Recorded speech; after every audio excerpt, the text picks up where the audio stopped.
Bismillahirrahmanirrahim. Assalamualaikum warahmatullahi wabarakatuh. Rabbi shrah li sadri wa yassir li amri wahlul 'uqdatam min lisani yafqahu qawli.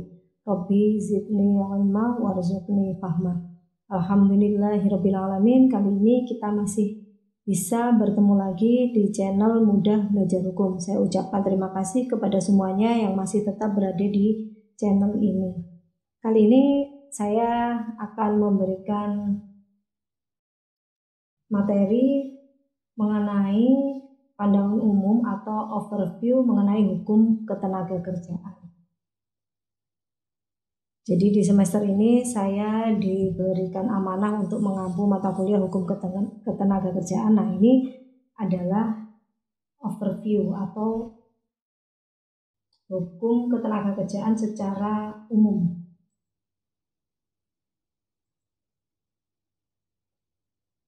Ini kita lihat gambar-gambarnya. Ini ada Marsinah menggugat. Mungkin mahasiswa saya belum lahir ketika ada kasusnya Marsinah ini ya. Saya sendiri ketika itu masih kelas 1 atau 2 SMA. Ini kasus Marsinah yang dia mempertahankan haknya sebagai buruh. Ketika itu menurut SK Gubernur gajinya sudah dinaikkan. Jadi gaji buruh sudah dinaikkan, tetapi perusahaan masih belum menaikkan gaji buruhnya. Kemudian Marsinah mempertahankan itu, menggugat, menuntut kepada perusahaan untuk menaikkan gaji, tetapi ketika itu masih belum. Jadi ini juga ada unsur politisnya. Saya tidak akan membicarakan itu karena pure murni nanti yang akan saya bicarakan adalah mengenai aspek hukumnya. Ini ada tenaga kerja ya. Mungkin ini pegawai PLN begitu, terus kemudian ini pegawai Freeport. Kita lihat dulu ini masalah-masalah umum dalam ketenagakerjaan. Kita lihat dulu. Unjuk rasa penolakan tenaga kerja asing di kantor imigrasi Kendari, Sulawesi Tenggara berlangsung ricuh. Massa menuntut agar pihak imigrasi segera memulangkan para TKA karena dianggap telah membuat gaduh di tengah isu corona.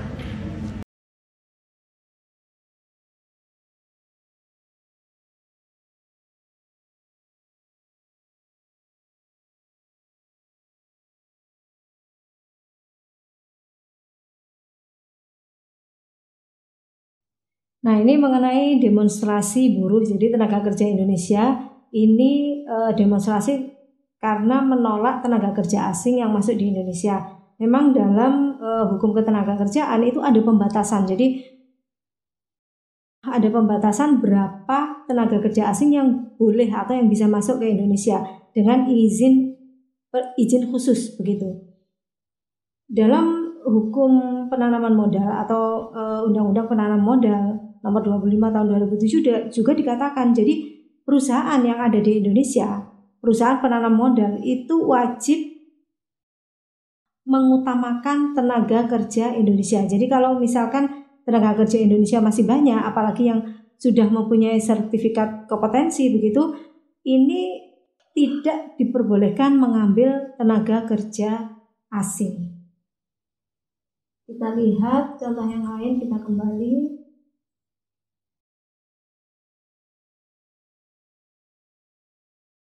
Dibayar 1,6 saja, pengusaha tidak dianggap bersalah dan tidak bisa dipidana seperti hari ini. Nah, ini juga menjadi masalah umum dalam hukum ketenagakerjaan adalah menentukan upah. Jadi ada namanya upah minimum regional.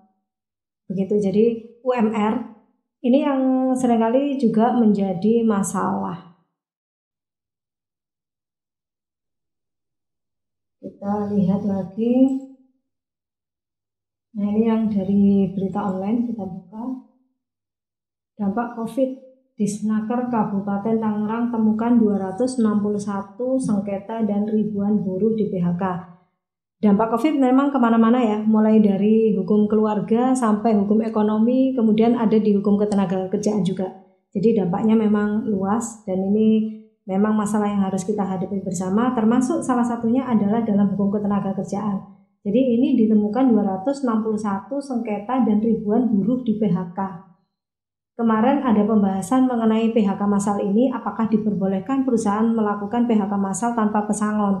Karena perusahaan sendiri menghadapi situasi ekonomi yang juga tidak baik. Apakah ini bisa merupakan alasan force majeure begitu, force majeure sehingga perusahaan tidak wajib untuk memberikan pesangon. Nah, ini masih dibahas juga. Kita kembali. Hadir di pertemuan tenaga kerja G20, Menaker bawa 4 isu strategis. Kalau kita baca undang-undang ketenagakerjaan itu dikatakan bahwa ketenagakerjaan adalah segala hal mengenai tenaga kerja, baik pada saat, sebelum, saat, dan sesudah. Nah, sebelum tenaga kerja ini maksudnya adalah membicarakan segala sesuatu mengenai ketenagakerjaan, entah itu aturan-aturannya, entah itu kebijakan-kebijakannya, kemudian mempersiapkan tenaga kerjanya begitu. Ini isunya adalah dari Menaker Ida Fauzia. Nah, ini kebetulan satu alma mater dengan saya walaupun belum pernah ketemu, tapi satu alma mater di kakak kelas saya dulu. Nah, ini isu yang dibawa oleh Ida Fauzia.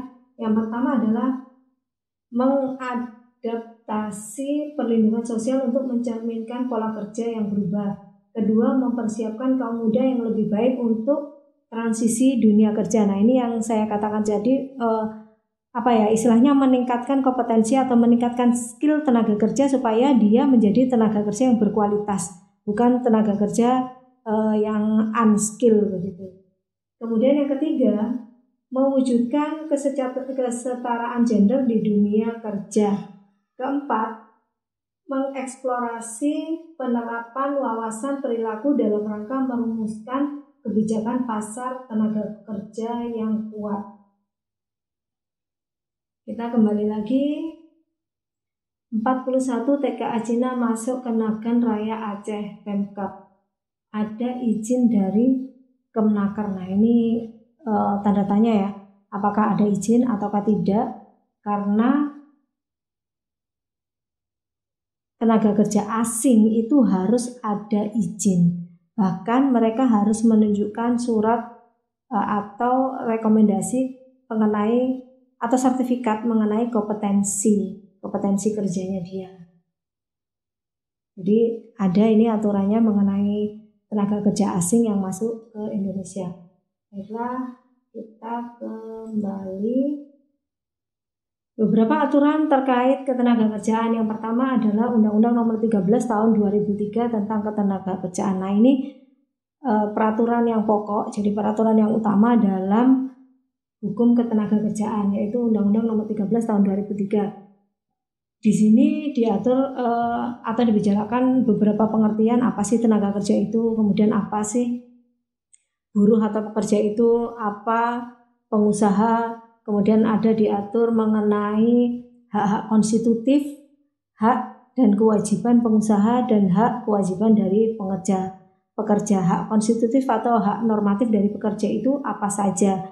Karena bagaimanapun pekerja itu status sosialnya pastilah di bawah dari pengusaha. Maka supaya pengusaha itu tidak memperlakukan buruh atau pekerja itu dengan semena-mena, maka harus ada aturan yang dipatuhi.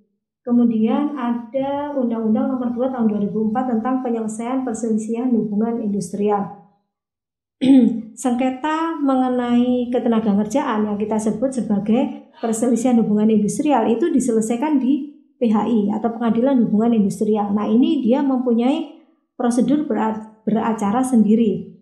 Dulu sebelum ada PHI atau Pengadilan Hubungan Industrial, ini diselesaikan di peradilan umum, di pengadilan negeri. Tetapi karena kasusnya banyak dan menumpuk di pengadilan, akhirnya dibantu oleh adanya PHI ini, Pengadilan Hubungan Industrial, sama dengan Tipikor. Jadi Tipikor itu juga ada pengadilannya sendiri, kemudian pajak juga begitu. Kemudian ini untuk membantu kerja dari peradilan umum yang kasusnya sangat banyak sehingga kadang-kadang penyelesaiannya berlarut-larut. Nah, supaya tidak terjadi hal seperti itu maka dibantu.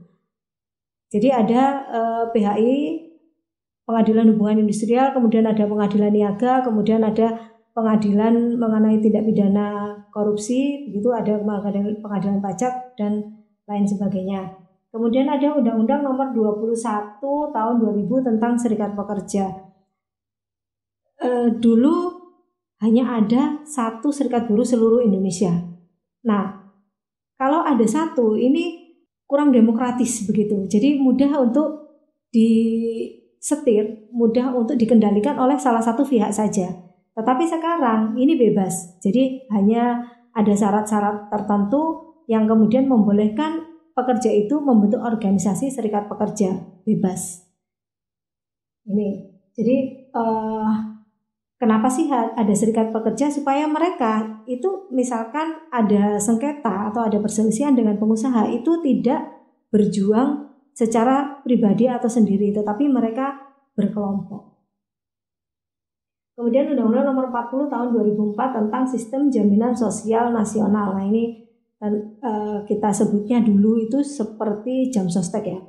Tetapi sekarang badan penyelenggaranya cuma satu. Jadi ada beberapa badan penyelenggara yang dulu itu sekarang dijadikan satu di ini. Jadi PT, Badan Penyelenggara Jaminan Sosial. Nah di sini ada yang namanya BPJS Kesehatan, kemudian yang kedua ada BPJS Ketenagakerjaan.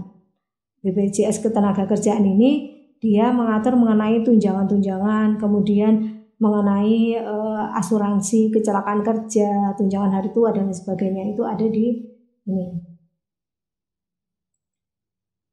Pengertian hukum ketenagakerjaan ini ada dua ya, pengertian hukum itu sendiri, kemudian pengertian ketenagakerjaan.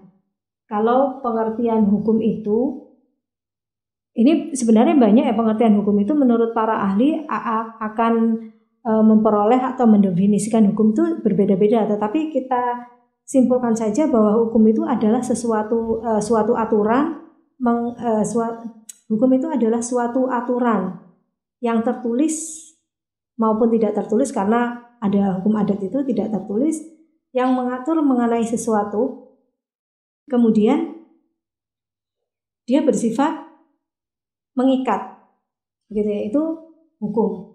Jadi aturan-aturan. Kemudian ketenagakerjaan. Nah, kalau ketenagakerjaan kita bisa melihat di pasal 1 angka 1 Undang-Undang Nomor 13 Tahun 2003. Ketenagakerjaan adalah segala hal yang berhubungan dengan tenaga kerja pada waktu sebelum, selama, dan sesudah masa kerja. Nah, ini yang sudah saya bicarakan tadi. Sebelum itu berarti membuat kebijakannya, membuat peraturannya, kemudian bagaimana supaya tenaga kerja itu mempunyai kompetensi yang bagus, memberikan pelatihan-pelatihan kerja, kemudian memanage tenaga kerja yang belum tersalurkan atau yang sudah tersalurkan dan sebagainya. Kemudian selama ini dimaksudkan bahwa ketika tenaga kerja itu sudah bekerja di satu perusahaan, apa sih haknya, apa sih kewajibannya, kemudian bagaimana kalau terjadi perselisihan antara pekerja itu dengan pengusaha dan lain sebagainya. Kemudian sesudah masa kerja ini berarti setelah pensiun atau berhenti dari pekerjaan ini bagaimana gitu. Ini perlu diatur karena sebenarnya mereka masih mampu bekerja. Banyak yang masih mampu bekerja, misalkan mereka pensiun di usia 50. Usia 50 ini masih bisa memproduksi sesuatu sebenarnya, tapi bagaimana pemerintah mengatur hal ini? Karena di negara lain orang-orang lansia supaya dia tidak pikun dan memberikan beban kepada keluarga itu masih diberikan pekerjaan. Contohnya di Singapura masih diberikan pekerjaan, tetapi pekerjaan itu pekerjaan yang tidak terlalu memberatkan. Begitu. Bagaimana dengan di Indonesia? Nah, ini diatur juga dalam hukum ketenagakerjaan. Jadi hukum ketenagakerjaan adalah hukum plus ketenagakerjaan. Tadi hukum saya katakan bahwa dia adalah aturan mengenai sesuatu. Nah, sesuatunya itu apa? Jadi hukum ketenagakerjaan adalah aturan-aturan yang mengatur atau mengikat mengenai ketenagakerjaan. Nah, ketenagakerjaan sendiri itu bisa kita lihat dari definisi pasal 1 angka 1 Undang-Undang Ketenagakerjaan. Yang kedua, pengertian tenaga kerja. Apa sih tenaga kerja itu? Pasal 1 ayat 2, bukan ayat 2 ya, angka. Pasal 1 angka 2 Undang-Undang Nomor 13 Tahun 2003. Tenaga kerja adalah setiap orang yang mampu melakukan pekerjaan guna menghasilkan barang. Jadi tenaga kerja itu bukan berarti mereka yang kerja di perusahaan atau pekerja ikut ke orang lain, tetapi bisa jadi dia bisa atau mampu melakukan pekerjaannya sendiri untuk menghasilkan barang. Nah, itu tenaga kerja. Misalkan saya bisa membuat furniture misalkan, nah itu saya disebut tenaga kerja.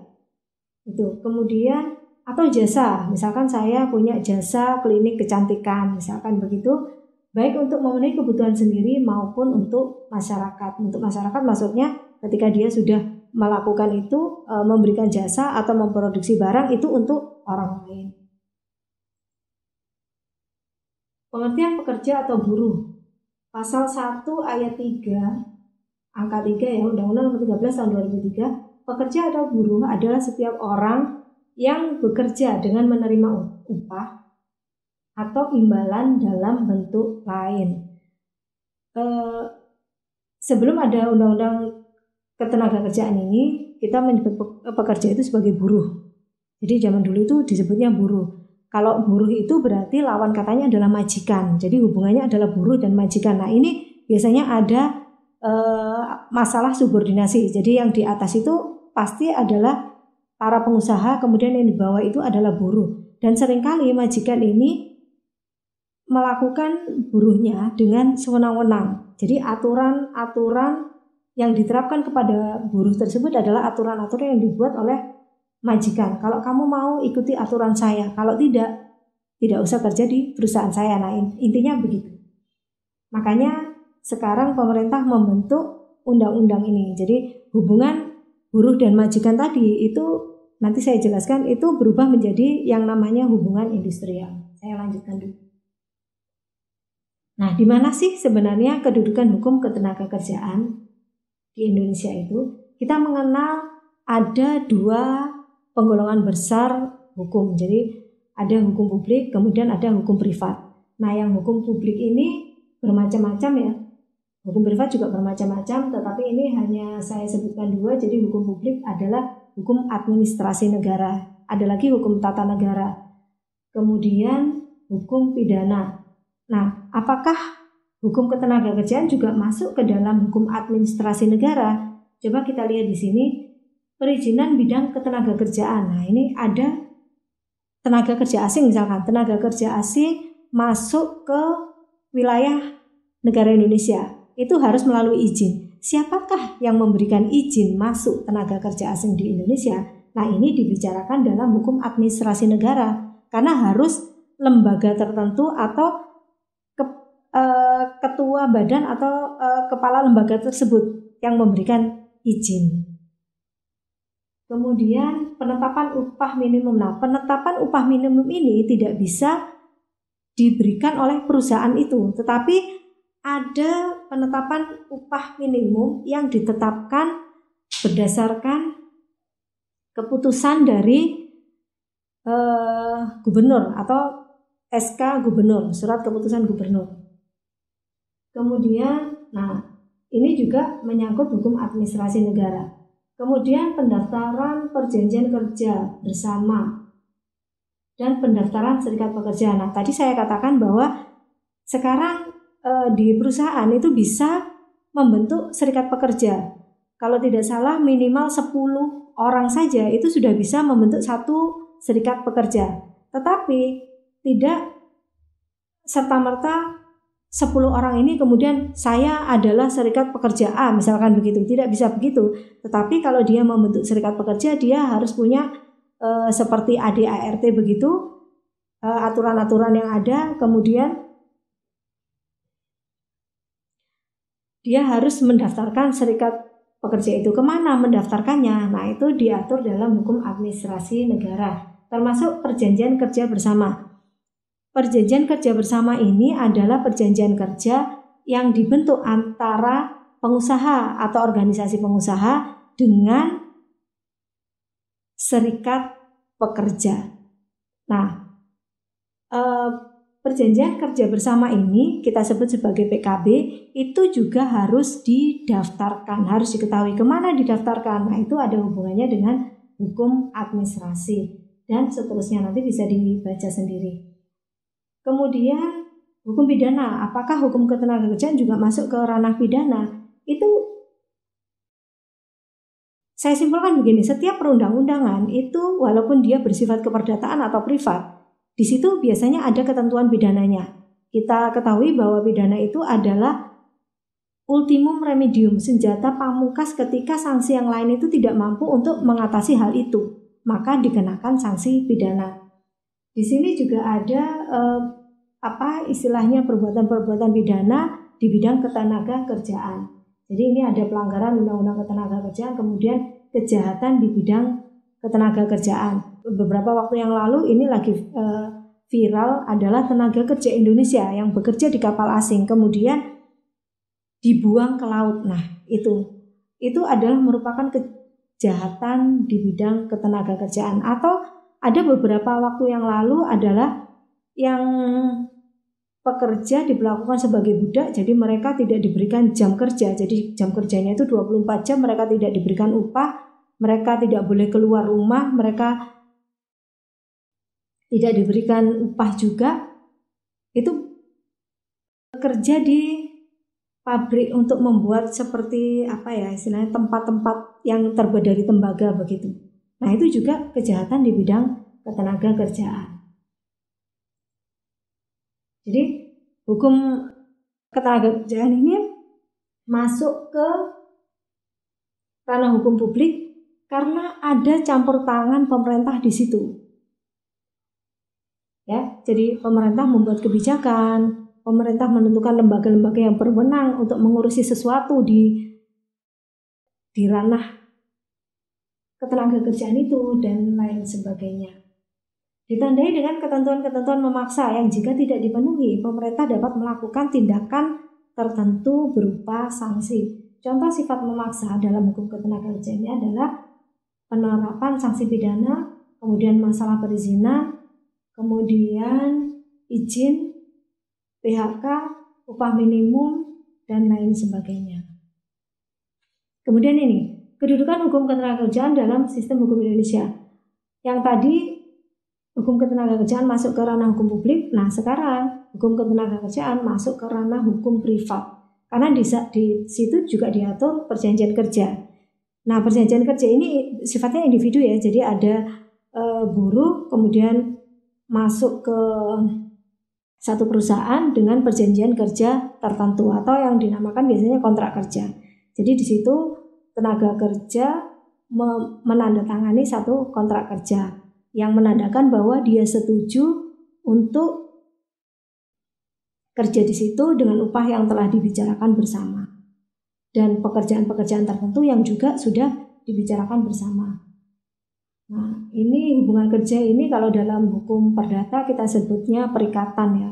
Kalau sudah ada perjanjian kerja antara buruh dan majikan berarti ada hubungan kerja atau ada perikatan. Kemudian masalah-masalah yang berkaitan dengan materi tentang imbalan, upah, kemudian dan lain-lain lah gitu.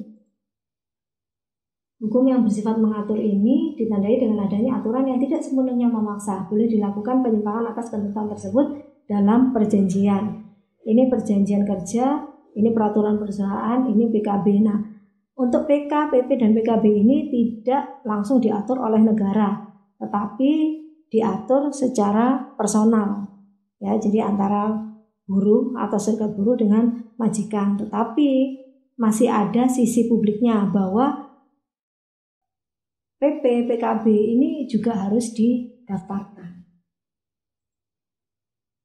Ruang lingkup hukum ketenagakerjaan menurut wilayah ada regional, kemudian nasional, internasional. Yang regional ini sudah ada contohnya yaitu tadi mengenai penetapan UMR atau UMK.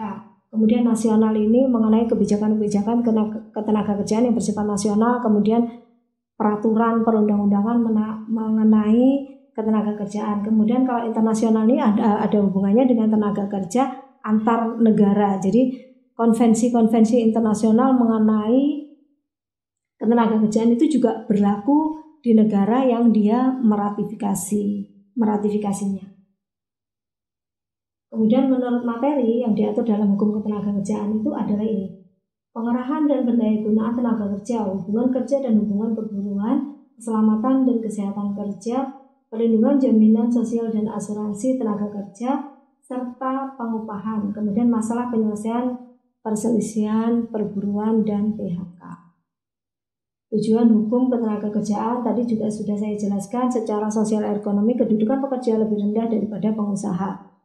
Kemudian secara yuridis kedudukan pekerja dan pengusaha itu sama. Jadi sebenarnya secara yuridis itu sama, seperti yang dikatakan pasal 27 bahwa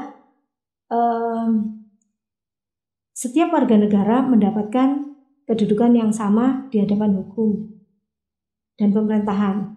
Kalau pasal 27 berhak untuk mendapatkan penghidupan yang layak bagi kehidupan. Nah, jadi sebenarnya sama kedudukan antara buruh dan majikan itu di mata hukum secara yuridis. Tetapi secara sosial ekonomis bagaimanapun juga buruh itu berada di bawah pengusaha. Jadi seringkali buruh itu menjadi objek. Jadi objek untuk mencari keuntungan dari pengusaha. Nah, karena itu maka buruh ini agar kedudukannya bisa seimbang dengan pengusaha, maka harus ada pihak yang masuk. Jadi pihak itu adalah penyeimbang.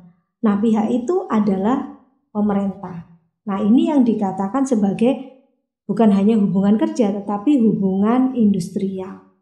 Hubungan industrial yaitu jadi antara pemerintah, pengusaha, dan pekerja atau buruh. Nah, ini untuk apa? Ada hubungan industrial untuk melindungi pekerja dari tindakan sewenang-wenang pihak pengusaha. Sebenarnya bukan hanya buruh saja, tetapi juga melindungi perusahaan dari tindakan-tindakan pekerja atau buruh yang mungkin bisa merugikan pengusaha juga atau pekerja.